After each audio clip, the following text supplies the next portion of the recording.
Hello everybody, let's talk about some anticipated releases for the summer months. Alright, here we are in my car. Because why not? I thought we would do an anticipated releases video, which means that I don't actually need any books, right? So I thought, why not do it in my car? It's been a while since I've done a car video other than like just updates in my vlogs. So I got some coffee. It's just a vanilla sweet cream cold brew. It's nothing fancy. I'm very particular about my coffee, and so I'm very scared to like try some of the new things. So it's just a sweet cream cold brew. But anyway, let's talk about some anticipated releases for the summer months. Now for me, that's July, August, September. It's also like fiscally Q3, and that's how my brain works, because that's how I have to do it at work. So that's what we're doing. So I have 13 books to talk to you about today, which seems like a lot. So I have a really wide variety of genres for you today. We've got some horror, we've got some romance, we've got some fantasy.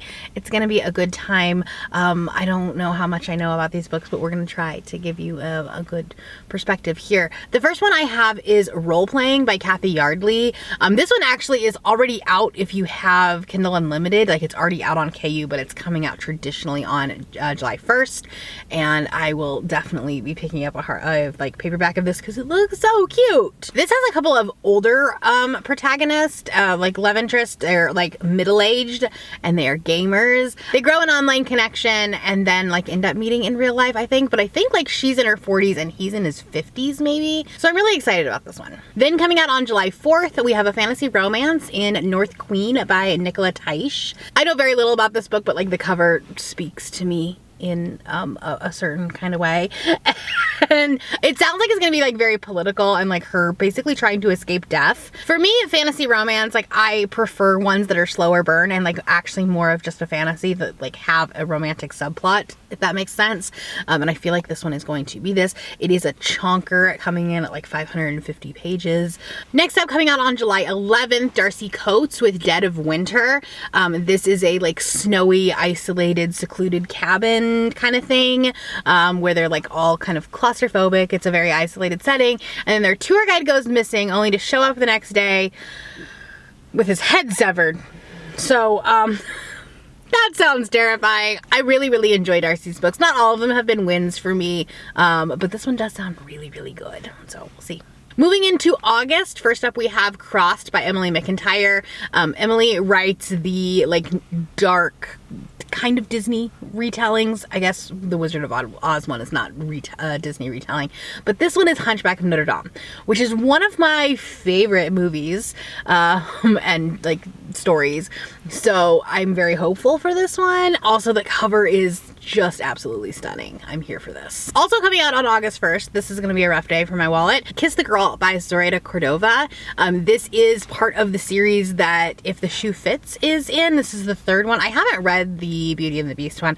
I heard really mixed things about it. And Jasmine Guillory is not one of my favorite authors, but this one is a Little Mermaid retelling, and I've heard some really good things about it from people that have advanced copies.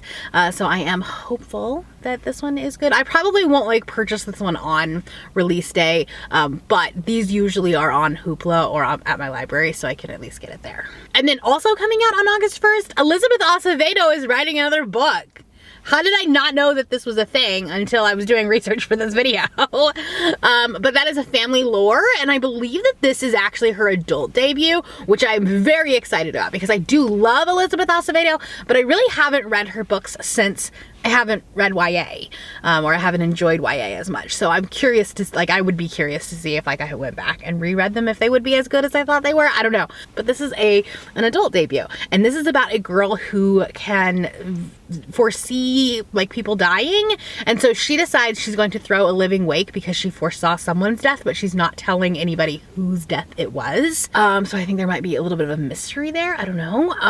The cover is absolutely stunning, and I know that Elizabeth will do fantastic things with this one. And then coming out on August 8th is Cruel Seduction by Katee Robert. This is the 5th book in the Dark Olympus series. Now I have not read the 4th one, so I really don't want to look at the synopsis for this. I'm reading the 4th one in July with Chapter 3 podcast, and so I don't want to like read ahead, but I do know that this one is poly, and I want to say that there's 4 people in it, but I honestly don't remember who they are. I don't care either. I'm still gonna read it and I'm still gonna love it. Also coming out on August 8th is Dark Corners by Megan Golden. This is technically the sequel to The Night Swim, which I absolutely loved. And this, like, it follows the same podcast person, but she's doing a different show, a different thing.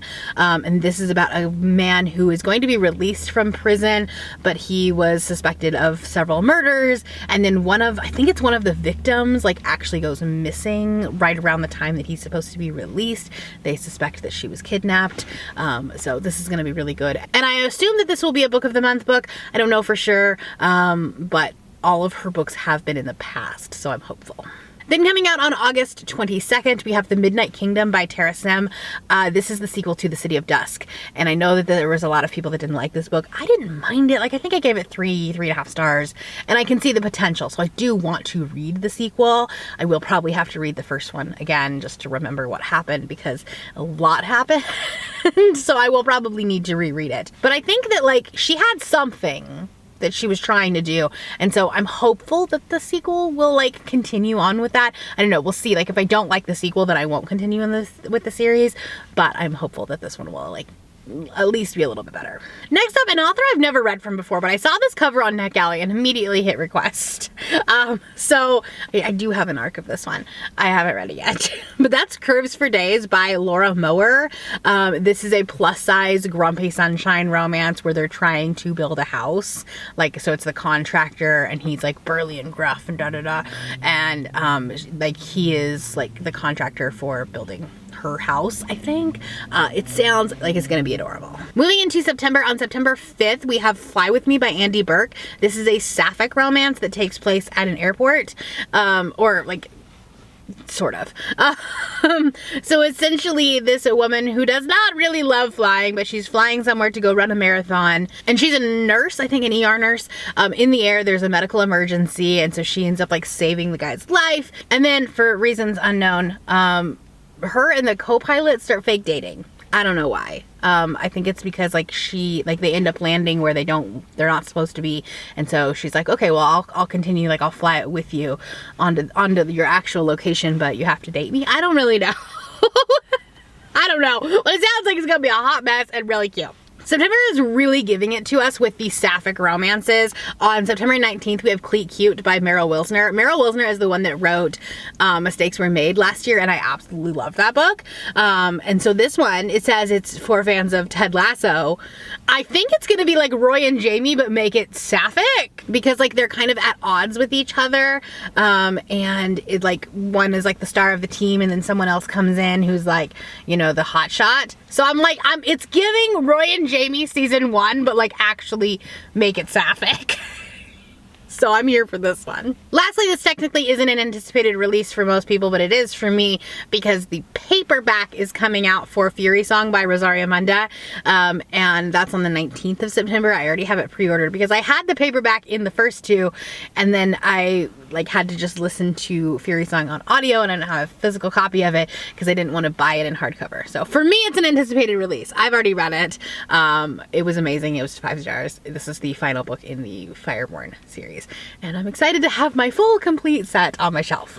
Alright, so those are some anticipated releases of mine. I know I've missed some. I know there's still a bunch that I will be like, oh yeah, I remember that book. Oh yeah, I forgot that one.